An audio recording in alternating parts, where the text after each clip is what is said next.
Welcome to my list, ranking pretty much every Adrien Brody performance. I say pretty much because there are some exclusions, which we'll get to in a moment. I also want to explain that I may not have a lot to say about each of these in the interest of keeping the video somewhat concise. The first is Andy Maguire, where he played Lenny. He's been removed from the list because I haven't seen all of the episodes. From what I've seen, his work was good, though, and adorable because he was like 15. I've also excluded New York Story's Life Without Zoe from 1989 because Adrien is only shown in silhouette in the background of one scene.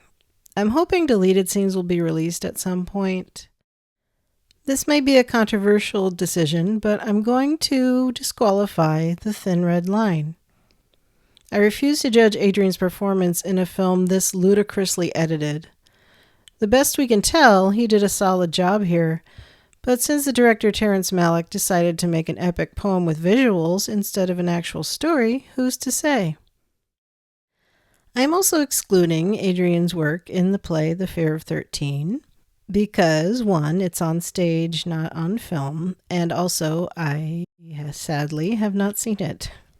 The short that's being circulated of him and Tessa Thompson doing a scene is wonderful, though.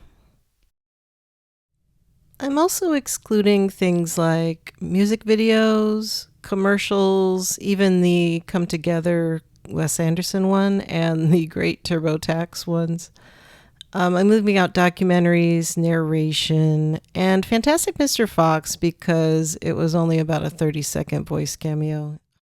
Now on to the real list. I have 65 items here, and we're going to go from worst to best, as one does in a countdown. Just to clarify, this list is his performances, not what I think of the films. So movies I'm not a fan of might still be fairly high on the list just because he's good in them.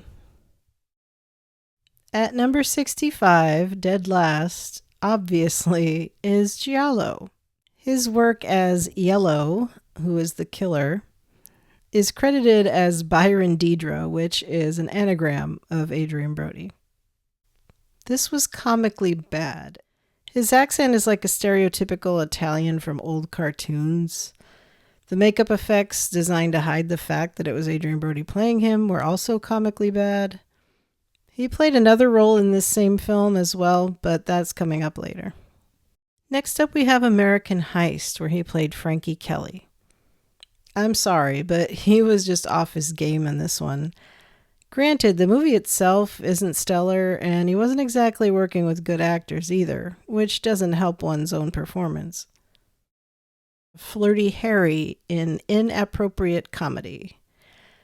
Now, just to be clear, this movie itself is the absolute bottom of the barrel. Adrien's part of it, however, is the only thing watchable.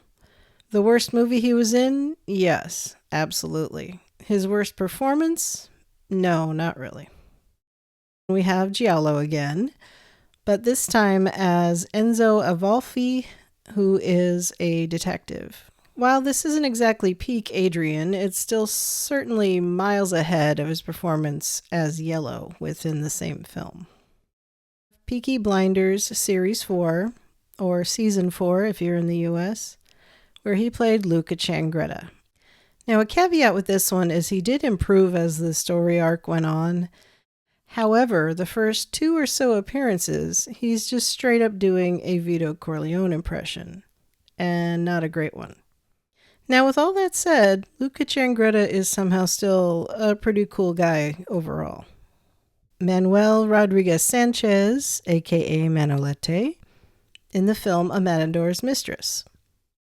The lack of Spanish accent is distracting, especially while surrounded by an entirely Spanish cast. We have Ghosted, where he played a character named Levesque. This one, for me, comes down to the accent. It's a little cartoonish. That said, he's possibly still the best part of this god-awful movie that's basically a showcase for Apple product placement. At number 58, we have Dragon Blade, where Adrien played Tiberius. It's a scenery-chewing, campy performance, yes, but that was exactly what this film required. Plus, he sword fights with Jackie Chan whilst wearing an epic costume, so it's not all bad. At number 57, we have Airstrike, where he played a character named Steve. His part in Airstrike is not really substantial enough to judge fairly, I suppose, but I did think he was way too good for this movie. At 56, I hate to say it, but we have Angels in the Outfield, where he played Danny Hemmerling.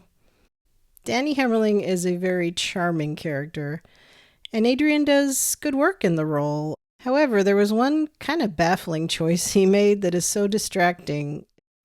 When Hemmerling is up to bat, Adrien does this like fake gum/tobacco chewing.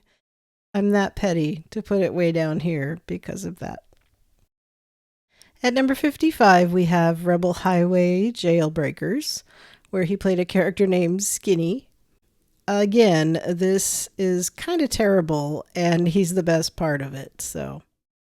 At number 54, we have Bullet, where he played Ruby Stein, aka a street artist named Mazel Tov.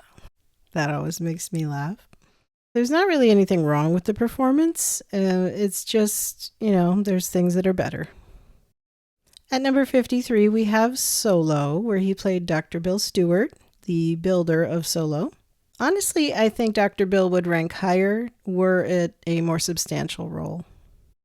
At number 52 is 6 Ways to Sunday, where he played Arnie Finkelstein, the main character's best friend. This is kind of a fun character, to be honest, kind of a US version of Ali G in a way, but this was previous to Ali G. At number 51, we have The Last Time I Committed, word I don't think I can say on YouTube. Adrien played a character named Ben, who is supposedly based on Allen Ginsberg. At number 50, we have Back to 1942, where Adrien played photojournalist Theodore Harold White. To be honest, this one is this low because it's been a very long time since I saw this movie, so I wasn't quite sure where to put it. Hello, editing phase Patricia here. I apparently forgot to include Adrien's performance as Eddie/Sergeant Bill in The Boy Who Cried Female Dog. So I'm putting it in here as a tie with Home at Last. Thank you for your understanding. At number 49 is Home at Last, where Adrien played a character named Billy. This was an after-school special type of thing and was Adrien's first film. Considering he was about 14 years old when this was made, he did remarkably well. At number 48, we have The Undertaker's Wedding, where Adrien played a character named Mario Bellini, who is the lead. It's a very silly film, kind of typical of that era in the 90s. But Adrien does pretty well here. He's funny, and he also kind of plays the straight man while there's chaos going on around him. At number 47, we have The Affair of the Necklace. As you may know if you're familiar with my channel, I'm not a big fan of this film. However, Adrien's performance itself is pretty good. At number 46 is Fool's Paradise, where Adrien played an actor named Chad Luxt. The movie is quite mid, to be honest, but Adrien was better than mid. At number 45, we have Blonde, where Adrien played the playwright, who is basically Arthur Miller. He did pretty well here. It's just the movie overall is so terrible that I haven't revisited it, so I can't really bear to put it any higher. At number 44 is Manodrome, where he played Dad Dan, who is basically a cult leader. The movie overall is quite strange, and Jesse Eisenberg is definitely not my favorite actor, and he's the lead, so yeah. But when Adrien is there, he's pretty good, and magnetic enough to be a cult leader, I think. At number 43, we have Septembers of Shiraz, where he played Itzhak Amin. This placement seems about right. His performance is pretty good, but it's just, there's a lot of things that are better. At number 42 is Manhattan Night, where he played a journalist named Porter Wren. There are just little things here and there that detract a bit from his performance, but overall it's pretty good. The film, however, is not one of my favorites. At number 41, we have The Singing Detective, where he plays First Hood. Now, with a character name like that, you'd think, oh, he's just a cameo, he's barely in it, but it's actually a fairly substantial role. As I've said before, it's kind of a sweet spot between cameo and supporting character. At number 40, we have King of the Hill, where he plays Lester Silverstone. And it's kind of the first inkling of Adrien becoming a movie star, so it's really cool to see. It would rank higher were he in it a little bit more. And also, he's done a lot of work, so 40 is actually not that low of a number. At number 39, we have a very overlooked film called Third Person, where Adrien played his character named Scott. This is a very intertwined film. It's basically about a writer, and we're watching the things he's writing come to life. Adrien is basically the author's self-insert character. At number 38, we have Liberty Heights, where Adrien played Sylvan Van Kurtzman. This is a very cool period piece kind of movie set in the 50s, which Adrien fits really well into that era, which I've mentioned before. At number 37, we have the Houdini miniseries, where Adrien played the title character, Harry Houdini.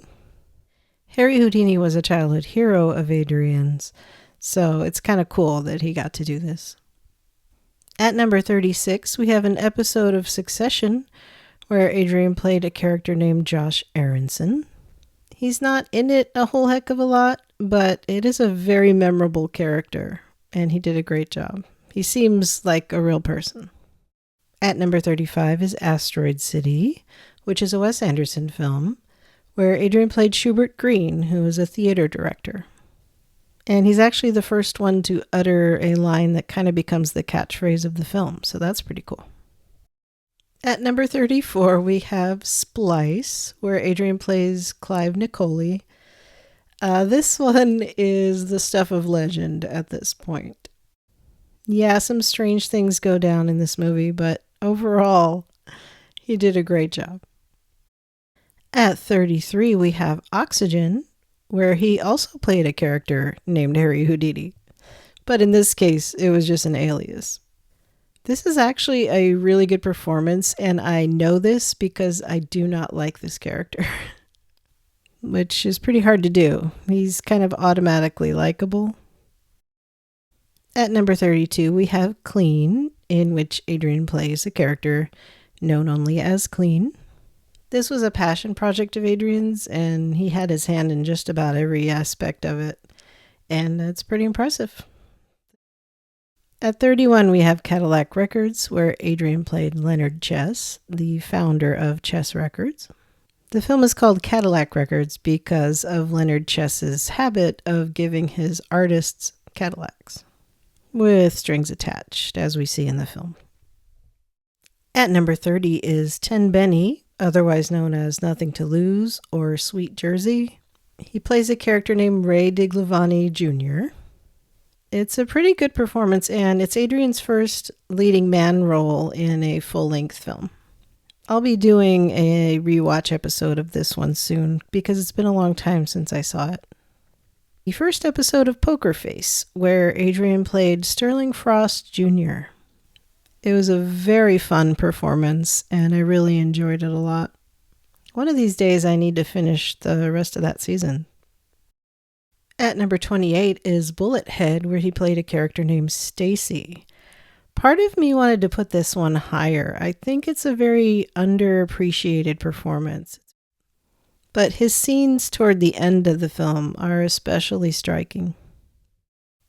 At number 27 is Bread and Roses, where Adrien played Sam Shapiro, who was a union organizer. Sam is such a sweet character. He's part love interest, part comic relief. He checks a lot of boxes, and he does a lot of heavy lifting here. Really brings up the quality of the film. At number 26 is The Experiment, where Adrien played Travis Hunt. This is a very good performance to the point where it's hard to watch because his suffering is so convincing. At number 25 is a favorite of mine, which is Restaurant, where Adrien played a playwright/bartender named Chris Calloway. It's part drama, part romance, part social commentary, and it pretty much works. At number 24, we have Wrecked, where Adrien's character is only known as Man because he wakes up with no memory of who he is. He did a lot of work in this film because it's just him on screen for about 90% of it. At number 23 is Predators, where Adrien played Royce. This is one of his more iconic roles, I would say. At number 22, we have The Village, where Adrien played Noah Percy. I will be doing a Hear Me Out episode on this film very soon, so I can further plead my case then. At number 21, I'm going to put all of the Jameson First Shot short films. I'm going to say The Mascot, then The Library Book, and then top place is Boredom. But they're all pretty great and very different from each other. So if you watch those, you get some idea of how versatile Adrien is. Next up at number 20 is an episode of the TV show Dice called Ego. Adrien plays kind of a parodied version of himself, and he kind of morphs into a version of Dice by the end of it. At number 19, we have Edward Highbaugh Esquire, otherwise known as Psycho Ed. Is this a character in a stoner comedy? Yes. Is it one of Adrien Brody's best performances? Also yes. Sitting at number 18 is Stephen Choiquette from Dummy. Adrien did a lot of work for this part, including doing all the puppetry and ventriloquism himself. So basically, the growth we see in Stephen is also the growth in Adrien himself. At number 17, we have Leo Kopernik from See How They Run, a movie I recently did a revisited episode about. So there's really not a whole lot else to say about him, I suppose, but I really love this character. At number 16 is Julian Cadazio from the Concrete Masterpiece segment in Wes Anderson's The French Dispatch of the Liberty, Kansas Evening Sun, but his friends just call him The French Dispatch. Unsurprisingly, The Concrete Masterpiece is my favorite segment in this movie. For number 15, I chose Kyle Morris from Harrison's Flowers. I have mentioned this character several times, but if you're new to my channel, I will tell you this is one of Adrien's most nuanced and, I feel, lovable characters. Kyle has a chip on his shoulder and a heart of gold. For number 14, we have Richie Trangali from Summer of Sam.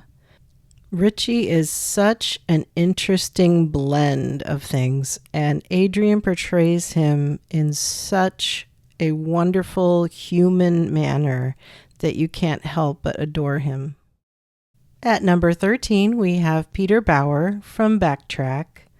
This just seems like such a difficult acting job. Not only does he have to maintain an Australian accent the whole time, which for somebody from Queens was probably not easy, but he also had to find a balance between fear and strength and weakness and just so many conflicting emotions, and he just nailed it. Next up at number 12, we have Jack Driscoll from King Kong. Jack goes through such a transformation that it's almost like Adrien has to play two different characters here. And he did so wonderfully, and Jack is just iconic. At number 11, we have Pat Riley from the series Winning Time: The Rise of the Lakers Dynasty. This could not have been an easy role to play a living legend like this. We see such an evolution in this character, and Adrien just understood the assignment, let's say.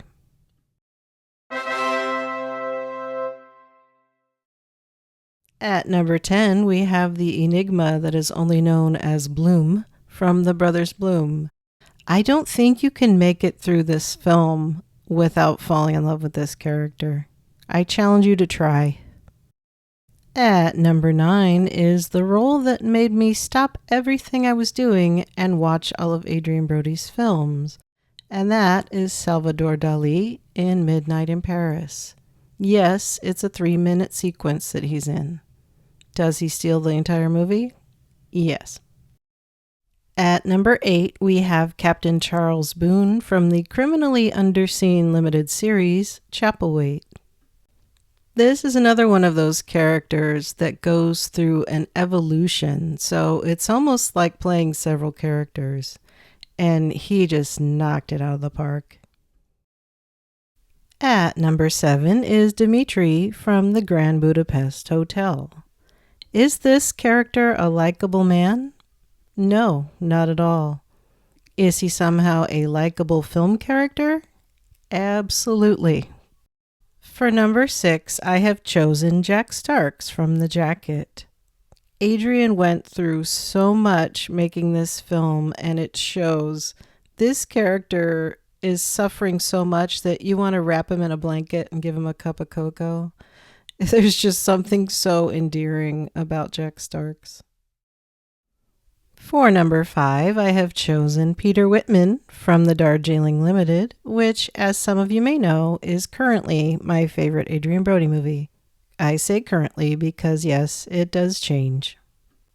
Peter is just such a nuanced character, and Adrien just expresses all of his inner turmoil in such a silent way, and it's just beautiful to watch.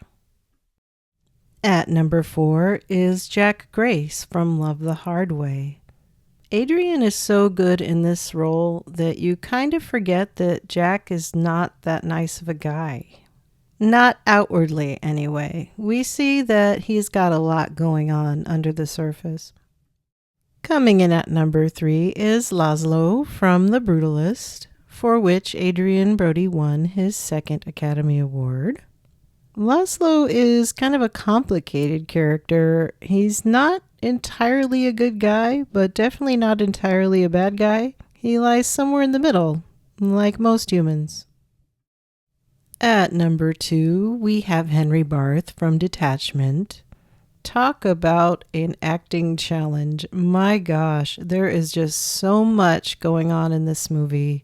So much he has to do emotionally, and it's just stunning. Ever since I saw this film, I have said he should have gotten an Oscar for this one too, and I stand by that.